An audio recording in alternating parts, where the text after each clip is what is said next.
Polemik ex-narapidana menjadi calon legislatif DPR, DPRD, dan DPD kembali mengemuka usai Komisi Pemilihan Umum mengumumkan daftar calon sementara untuk DPR RI.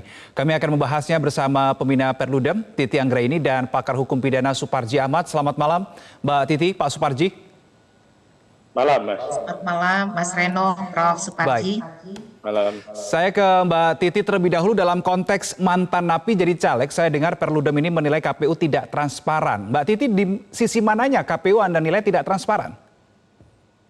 Ya, pertama Mas Reno terhadap tadi pengaturan pasal 11 ayat 6 peraturan KPU nomor 10 tahun 2023 dan juga terhadap pasal 18 ayat 2 peraturan KPU nomor 11 tahun 2023 yang tadi disebutkan mendistorsi putusan Mahkamah Konstitusi itu sedang dilakukan uji materi ke Mahkamah Agung. Jadi kami juga sedang menunggu putusan Mahkamah Agung terkait dengan pengurangan masa jeda akibat pengaturan di dua pasal pada dua peraturan KPU dimaksud. Kami berharap Mahkamah Agung bisa segera memutuskan uji materi ini sehingga penetapan DCT bisa betul-betul sepenuhnya merujuk kepada putusan Mahkamah Konstitusi nomor 87 tahun 2022 dan putusan Mahkamah Konstitusi nomor 12 tahun 2023. Itu yang pertama. Nah, yang kedua, pada masa DCS, itu kan masyarakat diminta untuk memberikan tanggapan dan masukan. Apa yang diberikan tanggapan dan masukan? Salah satunya adalah keterpenuhan dari persyaratan-persyaratan para calon.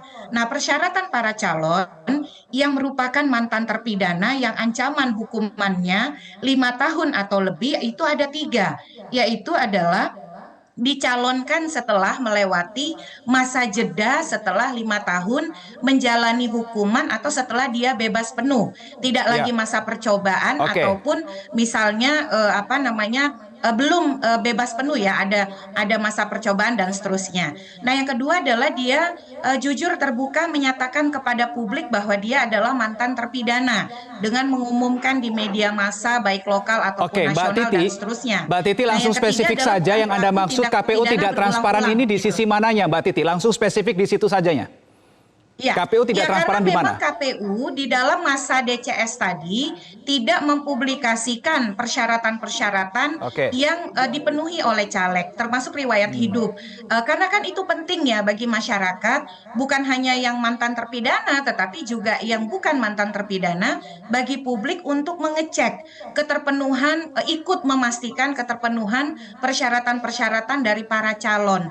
Karena kan kalau memang salah satu persyaratannya adalah bagi mantan terpidana dia jujur dan terbuka, maka kan publik juga sebenarnya tidak ada hambatan untuk mengetahui itu, dan itu bukan sesuatu informasi yang dirahasiakan. Tapi kan KPU tidak mengumumkan itu dengan alasan bahwa itu adalah bagian dari informasi yang dikecualikan gitu. Oke, baik. Saya akan jelajahi cara baru mendapatkan informasi. Download Metro TV Extend sekarang.